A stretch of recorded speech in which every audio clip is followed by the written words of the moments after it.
오늘 말씀의 제목은 복을 얻는 방법, 복을 얻는 방법 또한 복의 근원이 되는 자라는 귀한 말씀의 제목을 갖고 저와 여러분이 함께 은혜를 나누기를 원합니다. 그래요.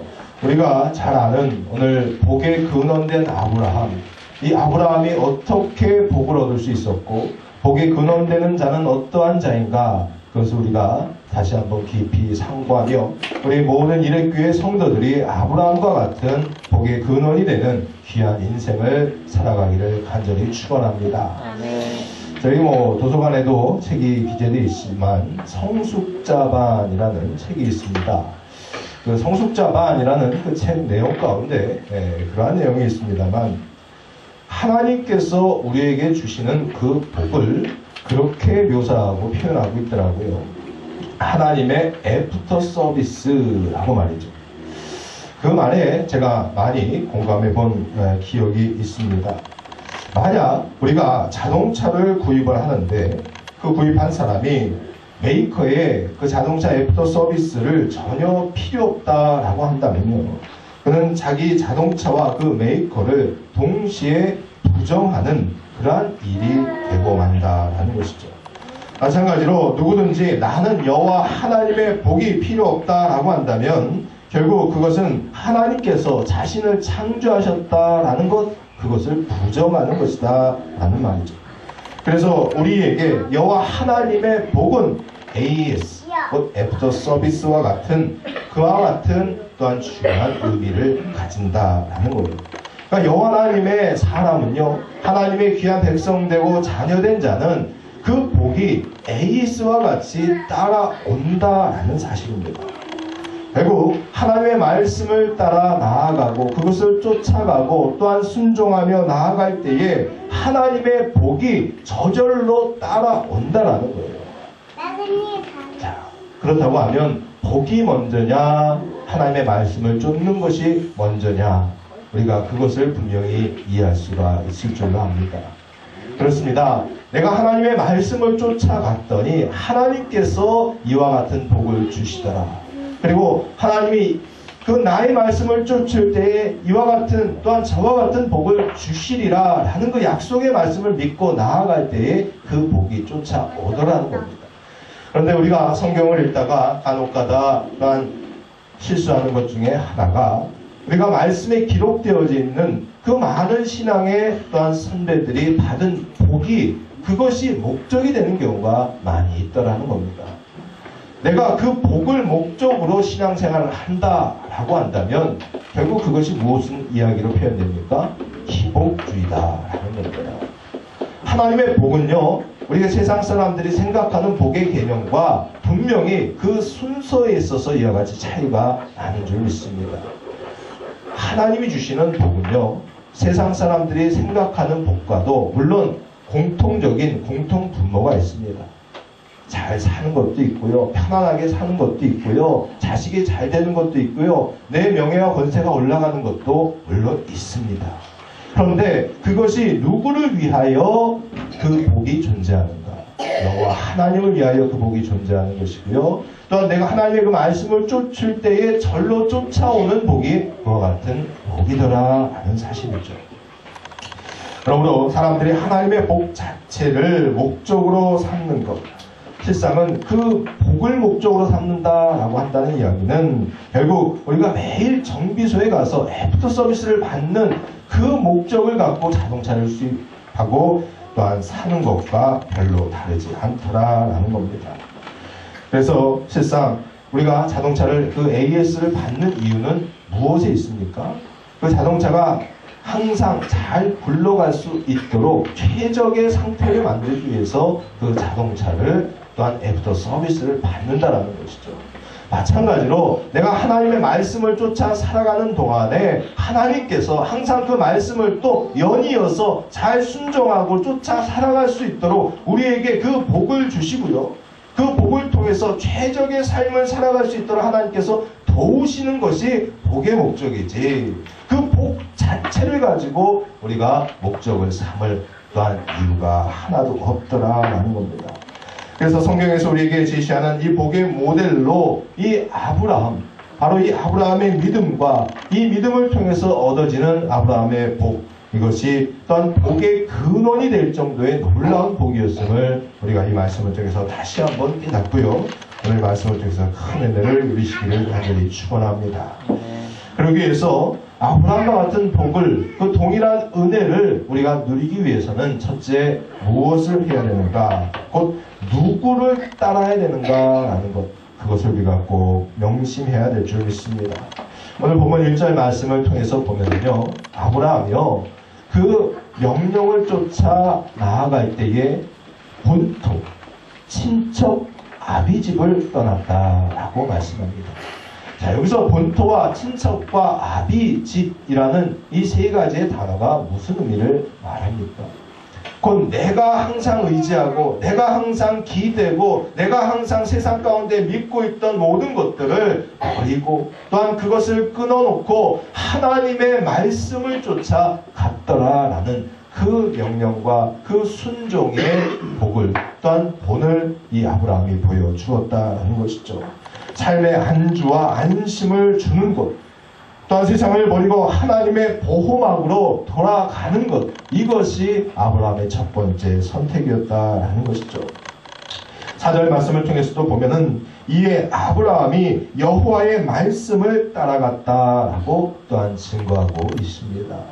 그러니까 본토와 친척과 아비집, 곧 자신이 안주하고 안심할 수 있는 모든 것을 떠나서 하나님의 보호막으로 나아가는데, 그것을 결정적으로 이끈 계기가 무엇이냐? 여호와 하나님의 말씀이었더라 하는 겁니다.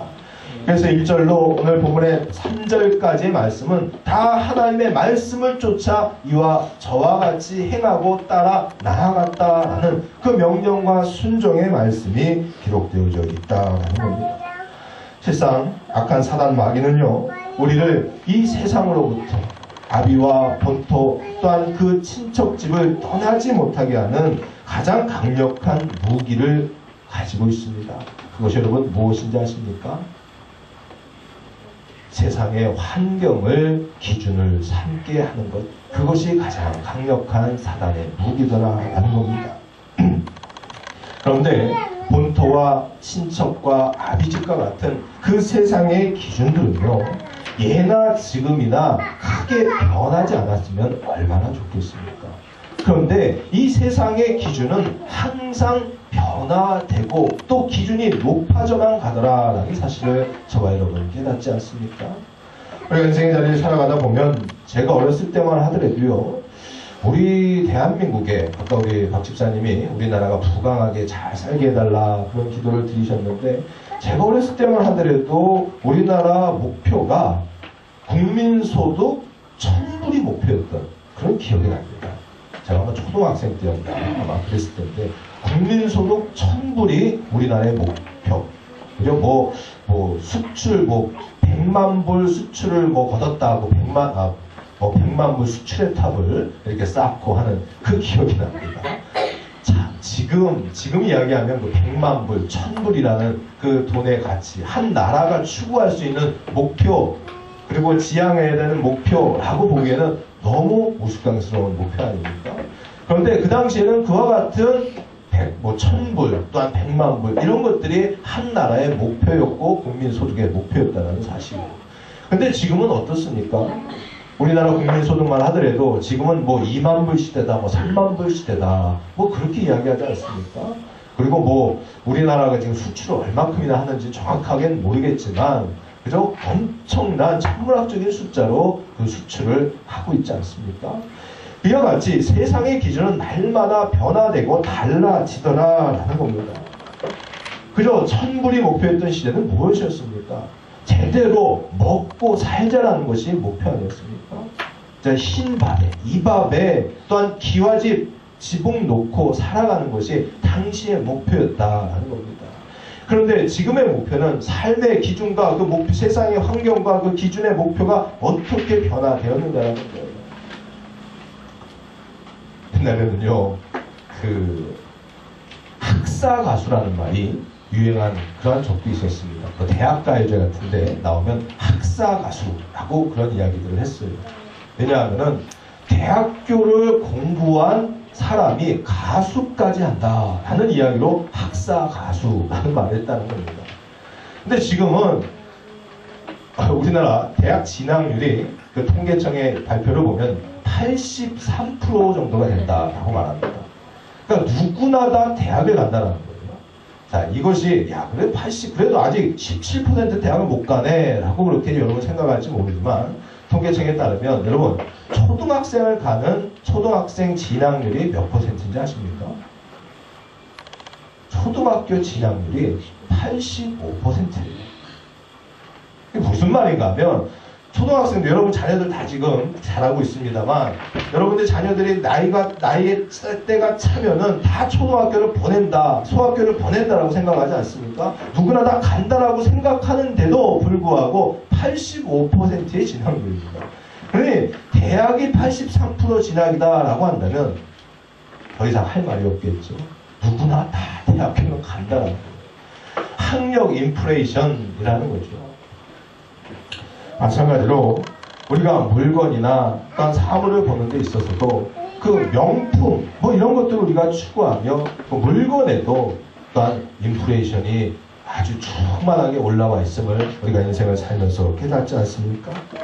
실상 옛날에는 300원짜리 커피 자판기, 요즘은 그 한국 가보니까 그 300원짜리 이제 없대요. 한 500원, 뭐 700원 뭐 이렇게 자판기도 변했던데 옛날에는 그 100원, 200원, 300원짜리 자판기 커피 먹으면서도 맛있다고 하면서 맛있게 먹었던 기억이 있습니다. 근데 뭐 요즘은 무슨 커피에 목숨 건 나라들 같아요. 예, 한국에 가봐도 기본 뭐 커피 값이 뭐 4,000원, 5,000원, 뭐 스타벅스 하면은 뭐 6,000원, 7,000원 하면서 커피를 요즘 먹을 때 뭐 진짜 5, 6,000원 이상을 줘야지나 제대로 된 커피 먹는다라는 그런 생각을 하더라는 겁니다. 그래요. 모든 사물과 우리가 추구하는 목표가 이와 같이 변화되고 있다라는 거예요. 아무리 보더라도 제가 보기에 그냥 참 이쁘고 아름답다라고 하는데도 불구하고 아직도 다이어트를 해야 되겠다라고 하는 그렇게 외치고 주장하는 많은 또한 여성분들이 계시는 것을 보게 됩니다. 뭐 충분히 이쁘고 충분히 건강해 보이는데 아니에요. 더 빼야 된다고 하고 그리고 그것도 뺀다고 하면서 계속 먹어요. 먹으면서도 굳이 다이어트를 한다라고 계속 주장하는 많은 여자분들을 보게 됩니다. 근데 이게 마찬가지인 것 같아요. 그들의 기준이 무엇이 되냐면 왜 그들이 그 충분히 이쁘고 충분히 보기 좋은데도 불구하고 다이어트를 하고자라고 하냐 그 이유를 살펴보면 그들의 이유의 그 기준이 되는 것이 한가인과 같은 그런 연예인들이 그 기준이 되기 때문에 자신이 충분히 이쁨에도 불구하고 충분히 건강하게 살아감에도 불구하고 굳이 다이어트를 해야 되겠다는 건 아닙니까? 그렇습니다. 우리가 살아가는 것이 또한 환경이 기준이 될 때는 우리가 끊임없이 만족하지 못하고 허황된 것을 쫓아 살아갈 수밖에 없다라는 겁니다. 우리가 하나님의 말씀을 따르는 그 복의 신뢰를 다시 한번 살펴보기를 원하는데 우리가 신약성경 복음서의 말씀에 보면 마태라는 한 세리가 나옵니다. 그리고 이 마태가 예수 그리스도의 제자가 되죠. 하루는 예수님께서 한 거리를 지나시는데 그 마태라는 그 세리들이 득실득실 거리는 한 거리를 지나가게 됩니다. 그리고 그 세간에 또한 많은 세리들이 조용 앉아 있는데 예수님께서 마태를 향하여 나를 따라오너라 라고 말씀하시죠. 예수께서 거기서 떠나 지나가시는데 마태라는 사람이 세간에 앉은 것을 보시고 이르시되 나를 쫓으라 하시니 일어나 쫓으니라. 세관에 이르렀다. 세관에 가면 자 우리가 말씀을 좀 분명하게 기억해 볼 필요가 있는데 자 지금도 세무소에 가면 그죠? 세무사가 한 명만 있습니까? 아니면 수백 명이 있습니까? 그렇죠? 수백 명이 있죠. 하나님의 말씀은요, 누구 한 명에게만 딱 특정해서 선포되어지는 것이 아니다라는 말입니다. 보편적으로 모든 사람들에게 동일하게 선포되어지는 말씀입니다. 그런데 그 말씀을 듣고요, 어떤 사람은 그 말씀을 쫓아 마태와 같이 나아가는 삶이 있는가 하면 어떤 사람은 그 말을 그냥 듣고도 한쪽 귀로 듣고 한쪽 귀로 흘려버리는 사람이 있는가 하면 또 그 말씀을 듣고 마음이 상하는 사람도 있다라는 겁니다. 하나님의 말씀은, 또한 하나님의 이 계시의 말씀은 온 인류를 향하여서 보편적으로 선포되어지고 계시되어지는 말씀입니다. 그것을 우리가 들을 귀가 있느냐, 들어도 듣지 못하고 보아도 보지 못하는 우리의 영적인 또한 맹인의 수준에 내가 있느냐 없느냐, 이것을 살펴볼 일이지 하나님의 말씀이 잘되냐 잘못되었느냐 이것을 평가할 기준이 우리에게 결단코 없다라는 사실이죠. 마태는 그래도 당시에 중인 이상의 계급이었습니다.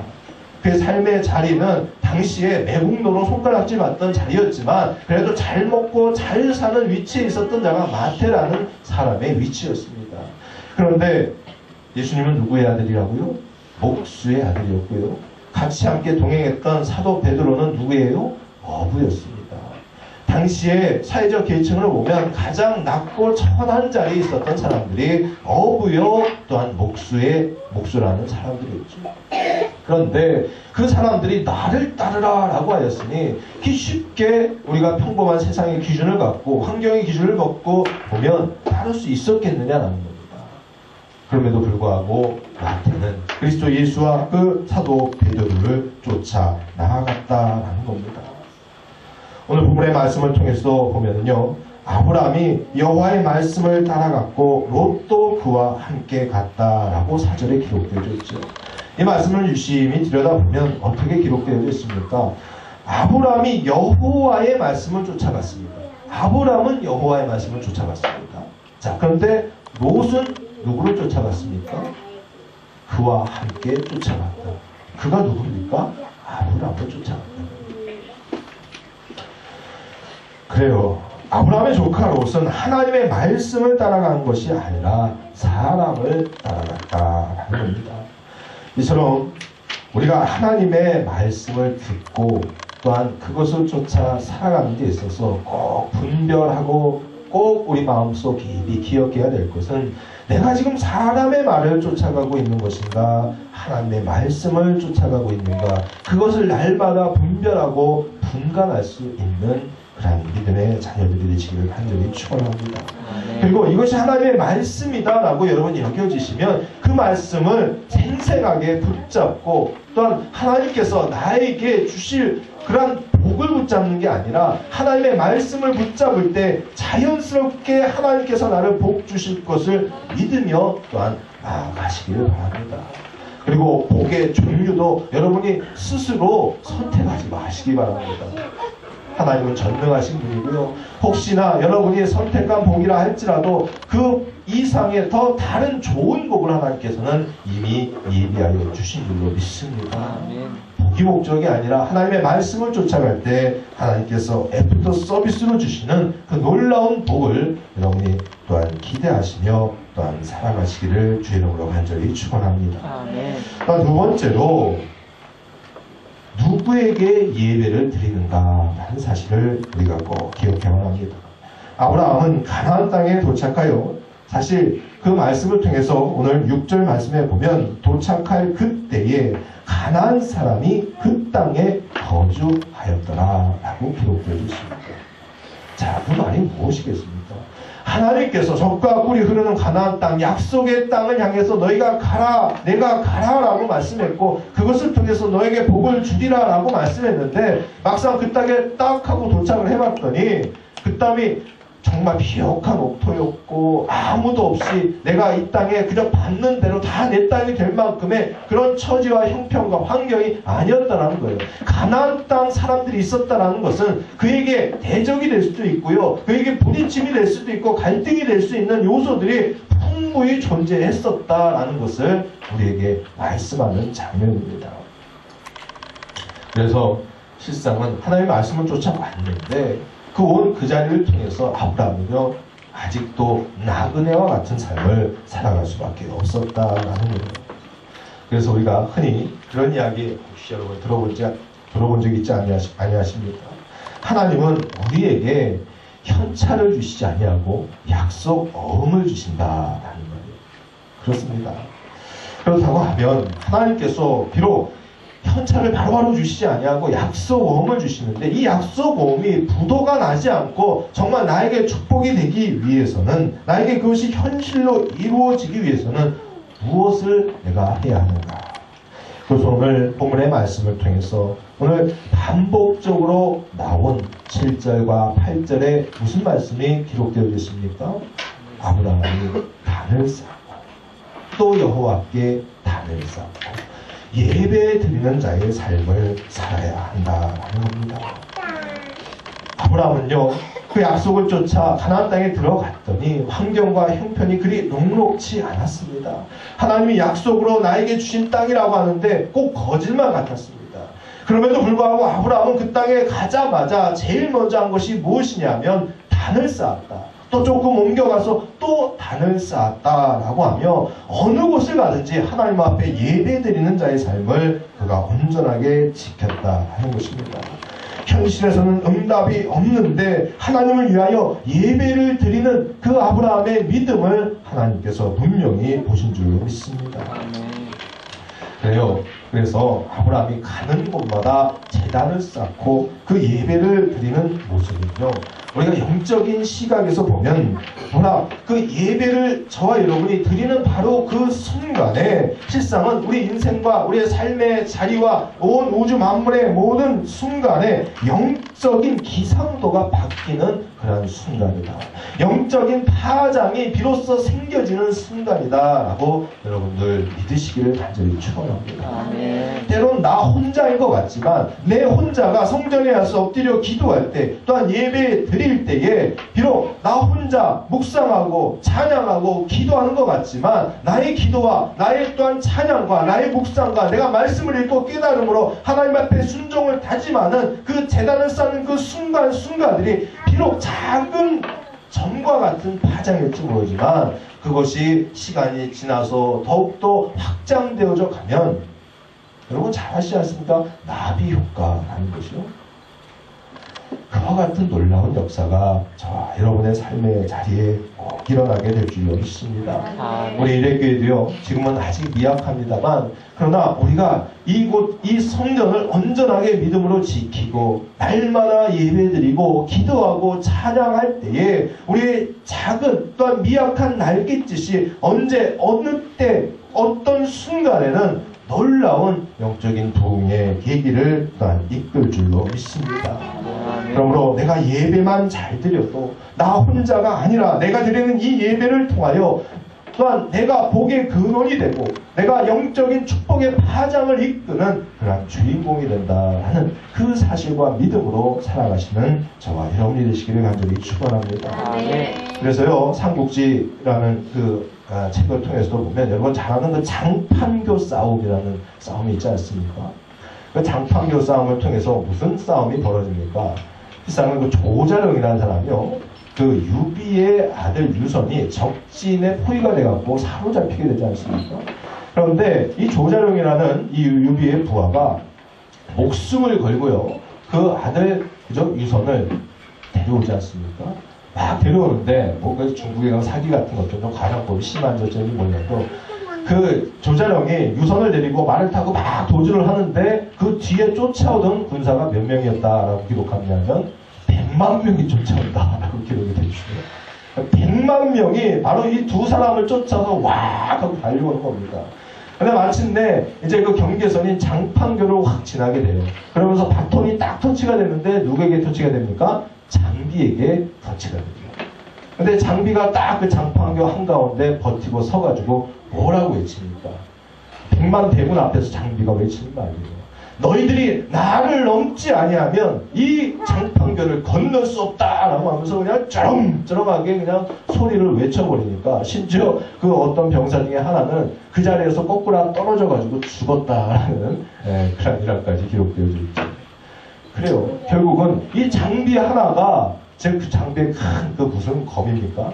그 유선도가 그 검 하나 딱 들고 쩌렁쩌렁 울리는 그 소리 하나 때문에 100만 대군이 쫓아오다가 멈칫하고 결국은 그 자리에서 회개하였다라는 그런 이야기가 있지 않습니까? 그래요. 비록 여러분이 작은 것 같지만 내가 이와 같은 장비와 같은 믿음의 용장이 되시기를 주의 이름으로 간절히 축원합니다. 이와 비슷한 말씀이 일단 성경에도 기록되어 있어요. 사무엘하 23장 말씀에 보면 다윗이요 헤브론에다가 이제 수도를 정하고 왕이 돼가지고 열심을 다해서 왕이 통치를 하다가 어느 날 갑자기 참 그 월이가 아니었습니까? 보기만 그 순간에 혼자서 그냥 목마르다라고 이야기한 그냥 독백이었습니다. 내가 목이 마른데 또한 저 베들레헴 저 우물가에 있는 내 고향의 저 땅에 또한 우물물을 내가 먹을 수 있었으면 좋겠다라는 그런 독백을 혼자 합니다. 그랬더니 그 독백을 들은 다윗의 아주 용맹한 3명의 장수가 그 당시에 블레셋으로 둘러싸여져 점령 당해져 있던 이 베들레헴 우물까지 그냥 몰래 잠입하고 그것을 뚫고 지나가고 그 우물물을 기르옵니다. 그래갖고 다윗이 아니 혼자서 독백으로 한 말을 3명의 장수가 그것을 귀담아 듣고 그 일을 감행함으로 말미암아 그들이 목숨을 걸고 다녀왔다라는 그 소중한 무림을 그가 깨닫고 나서요 이건 나도 도저히 마실 수가 없다라고 이렇게 고백하며 그 떠온 물을 하나님의 성막에 부어드리지 않습니다. 그래요. 여러분은요 여호와 하나님 앞에서 나의 작은 미약한 몸짓 하나라 할지라도 하나님 앞에 충성스러운 주의 거룩한 일꾼이요 장비와 같은 일꾼이요 용장이요 또한 3명의 다윗 앞에서 또한 용맹을 떨쳤던 그 3명의 용장과 같이 하나님 앞에서 귀하고 거룩한 주님의 용사로 거듭나시는 또한 저와 여러분 되기를 간절히 축원합니다. 이와 같은 자는 어떠한 자인가? 다시 말씀드리지만 하나님 앞에 예배 드릴 때 가능한 역사가 일어나는 줄 믿습니다. 나 하나가 주의 성전에 나와서 예배를 드릴 때에 나를 통하여 여호와 하나님의 복이 임하는 역사가 있게 해달라고 또한 기도하시는 저와 여러분이 되시기를 간절히 축원합니다. 또한 여호와 하나님에게 또한 하나님이 아브라함에게 허락한 이 복이라는 단어는 히브리어로 바라크라는 단어입니다. 그런데 이 바라크라는 단어의 뜻은 창대한 행복이라는 복과 유사한 의미도 같이 기록되어 있지만 하나님 앞에 무릎을 꿇는다라는 것이 바라크라는 말에 또한 의미로 있다라고 합니다. 따라서 내가 세상에 사는 일이 너무도 창대해지거나 바빠져서 하나님 앞에 그 무릎을 꿇을 시간이 없다면 그것은 결코 하나님의 복이 아니다라는 거예요. 내가 신앙생활하다가 어느 날 갑자기 바빠지고 내 사업이 잘 되고 모든 것이 다 풍족하고 행복하게 되어서 오히려 그것으로 인해서 하나님 앞에 무릎을 꿇을 수 없게 된다라고 하면 그것이 결코 복이 아니다라는 겁니다. 우리 일생의 여호와를 위하여 무릎을 꿇으며 예배를 드리며 하나님 앞에 복의 근원이 되는 저와 여러분이 되시기를 간절히 축원합니다. 마지막 3번째로는 누구와 교제를 나누는가라는 거예요. 아브라함이 조카 롯과 서로 가축이 이제 많아지게 됩니다. 또 그 땅에 정착하여 세겜 땅과 베델과 단 사이에다가 또한 제단을 쌓고 예배 드리면서 열심히 살아가는 곳 가운데 그 소와 가축과 같은 것들이 많아지게 돼서 더 이상 한 곳에서 같이 살아갈 수가 없게 되었다는 겁니다. 그때 아브라함은 그 땅이 하나님께서 자기에게 약속해 주신 땅임에도 롯에게 그 선택권을 먼저 주지 않습니까? 바로 오늘 본문의 말씀 다음 장인 그 창세기 13장 말씀에 보면 아브라함이 조카 롯에게 내가 동하면 내가 서하리라, 내가 북하면 네가 북하면 나는 남하리라 하면서 내가 어디를 가든지 나는 그 반대편에서 자리를 잡을 것이니 네가 먼저 좋은 땅을 선택해서 가라 라고 말씀하게 됩니다. 자, 그 말씀을 여러분 잘 아시죠? 그런데 그 이후에 조카 롯이 소돔과 고모라 땅을 소알 땅을 또한 선택해서 그 적과 기름진 그 땅을 찾아 나아가지 않습니까?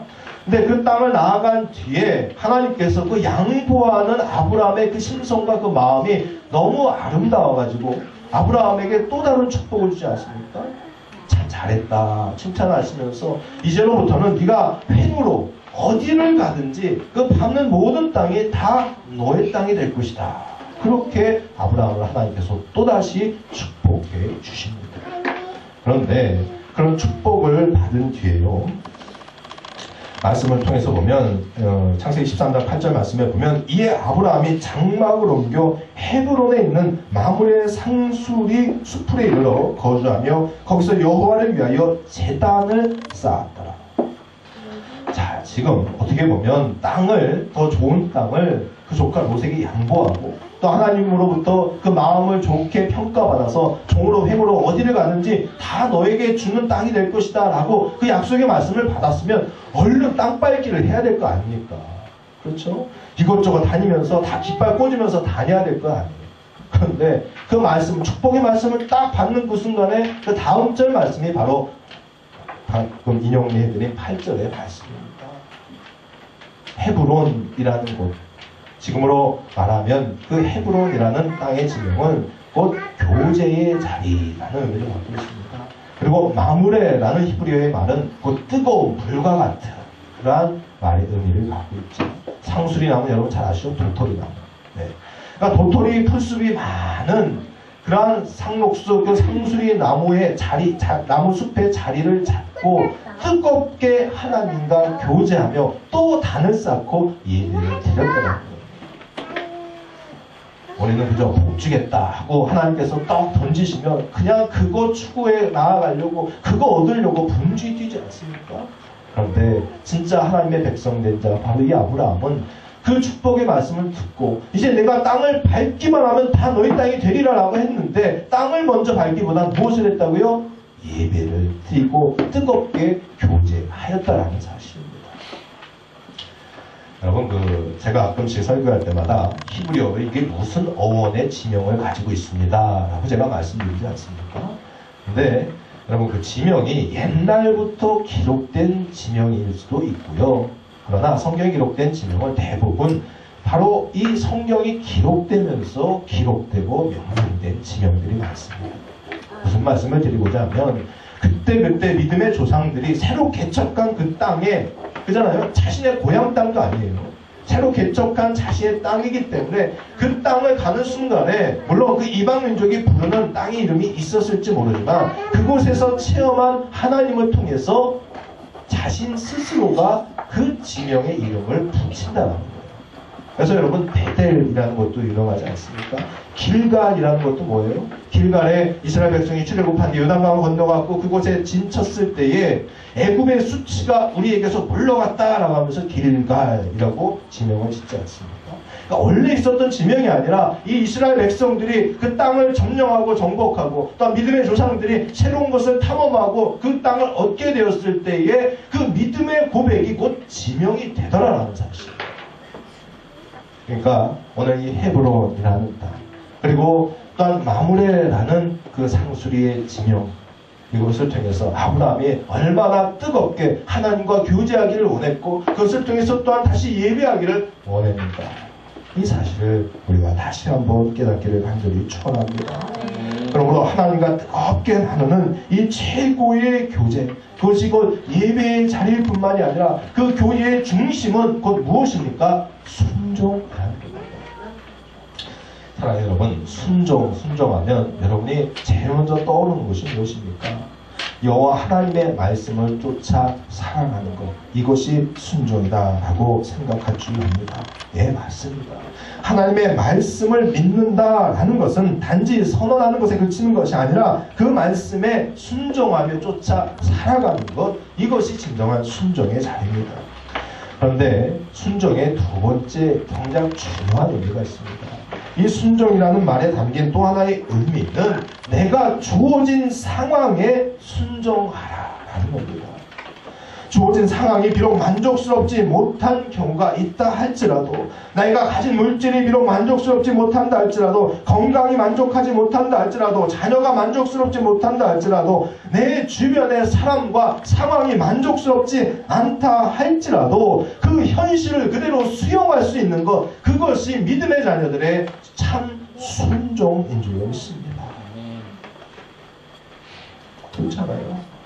더 기름진 땅, 소할 땅, 소돔과 고모라 땅을 선택해 나아간 롯을 보면 부러워할 수도 있겠고요. 나는 자신은 그 척박한 그 헤브론이라는 땅을 받았고 그곳을 향해서 나아가면서 얼마나 속으로 그쵸? 인간적으로는 아까운 마음도 들고 아쉬운 마음도 들었겠습니까? 그러나 하나님께서 주신 약속의 말씀 때문에 주어진 상황에 순종할 수 있었던 바로 아브라함의 믿음을 여러분이 완전히 깨달으시기를 간절히 축원합니다. 마지막으로 이런 말씀을 하나 드리길 원합니다. 어느 선교사님 한 분이요, 열심히 선교 사역을 하다가 그 선교지에서 너무나도 큰 어려움과 고통을 당했다라고 합니다. 선교 사역 리스트를 이렇게 읽다 보았는데, 근데 그 사역지에서 너무 어려움을 당하고 또한 배신을 당하고 고통을 당하고 지병이 또한 심화되고 하는 그런 와중에서 대부분의 또한 선교사들은 어쩔까 저쩔까 고민하는 아마 그 순간이었을 것 같아요. 심지어 그 선교사님을 파송한 그 교회 성도들이, 선교사님 도저히 더 이상 그곳에서 선교를 감당할 수 없을 것 같으니 돌아와서 잠시 좀 쉬셨다가 나가시는 게 어떻습니까? 하고 그렇게 선교팀들이 방문을 해서 그 선교사님을 건면을 하고 또한 편지를 보내고 하면서 이메일을 보내고 하면서 그 선교사님을 독려를 했다라고 합니다. 그런데 그 모든 그 교인들, 한국에 있는 교인들의 이야기들을 다 들은 뒤에 선교사님이 딱 한 줄의 편지를 그 한국의 파송한 교회 성도들에게 보냈다라고 합니다. 근데 그 선교 편지는 무엇이라고 기록되어져 있냐면, 기도와 격려에 감사합니다. 시편 18편 29절. 딱 요 한 구절만이 선교의 편지의 답장으로 쓰여져 있었더라 합니다. 주보에도 기록되어져 있습니다만 한번 다 같이 읽어볼까요? 시작. 내가 주를 의뢰하고 적군에 달리며 내 하나님을 의지하고 담을 뛰어넘나이다. 아멘. 다시 한번 시작. 내가 주를 의뢰하고 적군에 달리며 내 하나님을 의지하고 담을 뛰어넘나이다. 아멘. 장비와 같은 사람 아닙니까? 다윗 앞에서 3명의 용사와 같은 사람 아닙니까? 그렇습니다. 오직 내가 주를 의뢰하고 적진을 향해 달리며 내 하나님을 의지하고 그 담을 뛰어넘나이다. 이와 같은 믿음의 고백이 저와 여러분을 통해서 항상 예배의 자리를 통하여 말씀에 순종하는 자리를